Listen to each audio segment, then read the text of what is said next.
नमस्कार दोस्तों, हमारे YouTube चैनल पे आपका स्वागत है। दोस्तों आज हम पढ़ेंगे जनरल साइंस का टॉपिक है केमिकल रिएक्शन, रासायनिक अभिक्रिया।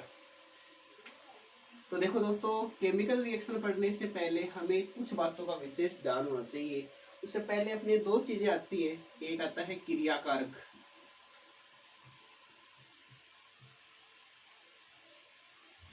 क्रियाकारक या इसको कहते हैं अभिकारक, और इंग्लिश में कहते हैं इसको रिएक्टेंट।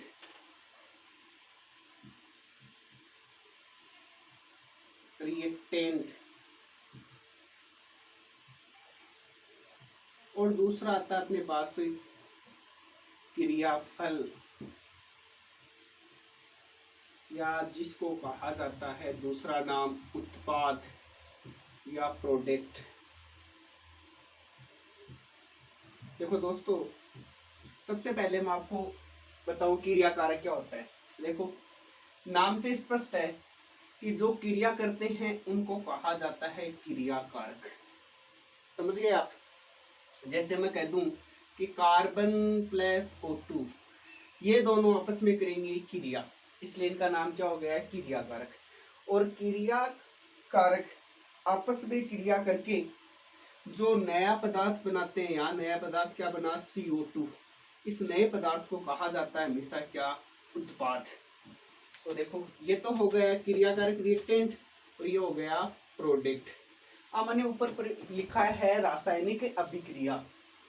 तो देखो, रासायनिक अभिक्रिया का मतलब होता है कि रिएक्टेंट का प्रोडक्ट में बदल जाना, मतलब अभिकारक का उत्पाद में बदल जाना हमेशा कहलाता है रासायनिक अभिक्रिया। समझ गए आप?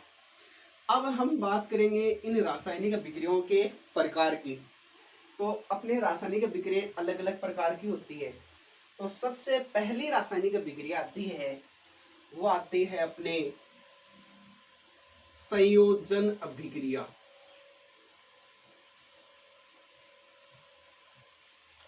संयोजन अभिक्रिया, जिसका दूसरा नाम होता है योगात्मक अभिक्रिया।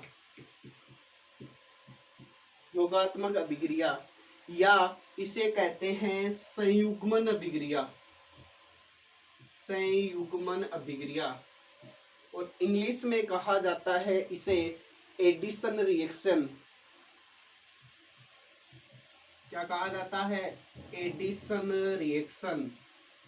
तो देखो, सबसे पहले हम बात करें कि संयोजन अभिक्रिया क्या होती है। तो देखो दोस्तों, संयोजन अभिक्रिया का मतलब होता है कि एक या एक से अधिक अभिकारक, अभिकारक आप समझ गए ना, क्रियाकारक, एक या एक से अधिक अभिकारक आपस में जुड़कर यदि एकल उत्पाद का निर्माण करें तो उस अभिक्रिया को क्या कहा जाता है? संयोजन।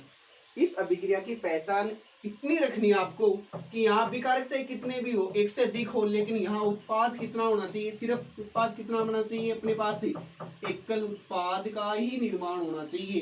तो वहां अभिक्रिया कौन सी हो जाएगी अपने पास में? संयोजन अभिक्रिया। जैसे एक एग्जाम्पल लेके मैं आपको बताता हूं। मैं यहाँ एग्जाम्पल ये लिखूं। देखो, संयोजन अभिक्रिया अपने बात कर रहे थे एग्जाम्पल की, कि इसमें सिर्फ अपना उत्पाद बनेगा क्या? एकल उत्पाद। पहचानिए, चाहे अभिकारक कितने भी जुड़े, और अपने यदि सिंगल ही उत्पाद बन रहा है तो आपको वहां कौन सी अभिक्रिया करके आनी है? संयोजन। इसकी पहचान सिर्फ एक ही है दोस्तों, एकल उत्पाद का निर्माण होना। जैसे मैं एग्जाम्पल ये लू, H2 प्लस Cl2, ये हाइड्रोजन है और ये क्लोरीन है। ये दोनों आपस में क्रिया करेंगे तो मिलके क्या बनाएंगे? 2HCl। तो अब देखो, यहाँ अभिकारक कितना है? एक अभिकारक ये, एक अभिकारक ये, तो अभिकारक कितने हो गए? एक से अधिक अभिकारक, लेकिन यहाँ जुड़कर उत्पाद कितना बन रहा है? सिर्फ एक। तो जहां एकल उत्पाद का निर्माण होता है वही अभिक्रिया कौन सी है? संयोजन अभिक्रिया। जैसे एक और एग्जाम्पल ले लू मैं, C प्लस O2, क्या बना अपने पास में? CO2। मैं एग्जाम्पल ये ले लूं, N2 प्लस 3H2, क्या क्या बना है यहाँ पे? 2NH3। तो देखो, एक से अधिक अभिकारक हैं और आपस में जुड़कर सिर्फ एकल ही उत्पाद का निर्माण कर रहे हैं यहाँ पर, तो वो अभिक्रिया कौन सी होती है? संयोजन। तो पहचान क्या है? एक से अधिक अभिकारक आपस में जुड़ेंगे और सिर्फ किसका निर्माण होगा? एकल उत्पाद का ही निर्माण होगा। तो उस अभिक्रिया को क्या कहा जाता है? हमेशा संयोजन अभिक्रिया कहा जाता है। समझ गए आप? अब देखो दोस्तों, दूसरे रिएक्शन की बात करते हैं हम। उस रिएक्शन का नाम होता है वियोजन अभिक्रिया। ये एग्जाम्पल आप दे सकते हो, इसका खोज भी ले सकते हो आप। तो देखो, सेकंड नंबर की मैं रिएक्शन आपको पढ़ाऊं, उस रिएक्शन का नाम होता है वियोजन। क्या नाम होता है? दूसरे नंबर की रिएक्शन है, उसका नाम होता है क्या? वियोजन अभिक्रिया। तो दोस्तों, वियोजन अभिक्रिया इसको कहा जाता है इंग्लिश में डीकम्पोजिशन। देखो, ये जो अभिक्रिया होती है वो संयोजन अभिक्रिया की जस्ट उल्टी होती है। ये क्या होती है? अभिक्रिया होती है वो संयोजन अभिक्रिया क्या होती है? जस्ट उल्टी। इस अभिक्रिया में क्या होता है कि सिर्फ एकल अभिकारक, अभिकारक कितना मिलेगा आपको? एकल। एकल अभिकारक हमेशा एक से अधिक उत्पाद में टूटता है, तो उस अभिक्रिया को कहा जाता है वियोजन अभिक्रिया। अब आपको पता है कि कोई भी रिएक्शन होती है वो तो या तो प्रकाश की उपस्थिति में टूटती है या ताप की उपस्थिति में टूटती है। यदि ताप की उपस्थिति में टूटे तो उसको कहते हैं ताप अपघटन अभिक्रिया, और प्रकाश की उपस्थिति में टूटे तो उसे क्या बोलते हैं? प्रकाश अपघटन अभिक्रिया। जैसे मैं एग्जांपल लूँ, ये मान लीजिए मेरे पास यहाँ है CO2, जस्ट मैं कह दो ये CO2 है मेरे पास। चलो ठीक है, CO2 आपके पास, इसको मैं टेम्परेचर दूं, यहाँ ताप दूं, तो CO2 किस में टूटेगा? C+O2 में। तो देखो, अभिकारक कितना है यहाँ पे? सिर्फ एकल अभिकारक है। किस में टूट रहा है? एक से अधिक उत्पाद में टूट रहा है। तो उस अभिक्रिया को क्या कहा जाता है? वियोजन अभिक्रिया। जैसे दूसरा एग्जांपल लूं मैं, ये 2NaCl है, ये किस में टूटता है? 2Na+ और Cl2। यहाँ अभिकारक क्या है? एकल। कितने उत्पाद में टूट रहा है? एक से अधिक उत्पाद में टूटता है, तो उस अभिक्रिया को क्या कहा जाता है? वियोजन। यदि दोस्तों आपके यहाँ प्रकाश लिखा है तो आप समझ जाना कि वो प्रकाश की उपस्थिति में टूट रहा है, इसलिए उसे क्या बोलते हैं? प्रकाश अपघटन अभिक्रिया। और ताप लिखा है तो उसे बोलते हैं ताप अपघटन अभिक्रिया। प्रकाश के लिए आपको हमेशा Hv लिखा मिलेगा आपको, ठीक है। और ताप में आपको ये साइन मिलेगा आपको, यहाँ ताप का मान भी दे सकते हैं, कितने डिग्री भी हो सकता है। तो संयोजन अभिक्रिया की जस्ट उल्टी कौन सी हुई? वियोजन अभिक्रिया। कि वियोजन में क्या होता है? एकल अभिकारक एक से अधिक उत्पाद में क्या होता है? टूटता है। तो समझ गए अपने रासायनिक अभिक्रियाओं के में हमने दो प्रकार पढ़ लिए हैं, संयोजन अभिक्रिया और वियोजन अभिक्रिया। अब देखो दोस्तों, हम बात करेंगे तीसरी रिएक्शन की। उस रिएक्शन का नाम होता है डिस्प्लेसमेंट रिएक्शन। डिस्प्लेसमेंट रिएक्शन या हिंदी में कहते हैं जिसे विस्थापन अभिक्रिया। तो देखो, तीसरी रिएक्शन पढ़ेंगे हम, कौन से अभिक्रिया? विस्थापन अभिक्रिया। देखो, विस्थापन इंग्लिश में कहते हैं डिस्प्लेसमेंट।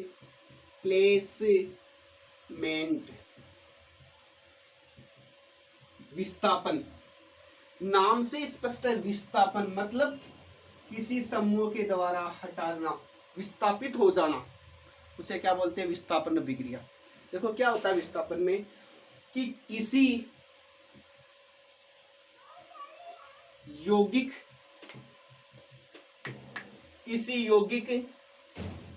में उपस्थित तो दोस्तों आप जानते हो कि एक से अधिक तत्वों के निश्चित अनुपात के संयोग से किसका निर्माण होता है? यौगिक का। किसी यौगिक में उपस्थित परमाणु अथवा परमाणुओं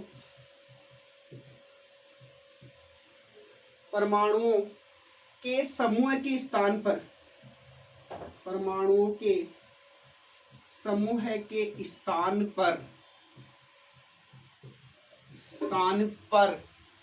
किसी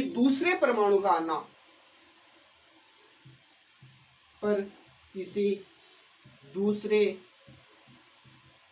परमाणु का आना विस्थापन अभिक्रिया कहलाता है। विस्थापन अभिक्रिया कहलाता है। देखो समझ गए ना आप? मैंने क्या वर्ड लिखे थे, एक एक लाइन। किसी यौगिक में उपस्थित परमाणु अथवा परमाणुओं के समूह, परमाणु हो सकता है, परमाणु का समूह हो सकता है, परमाणु के समूह के स्थान पर किसी दूसरे परमाणु का आना विस्थापन अभिक्रिया कहलाता है।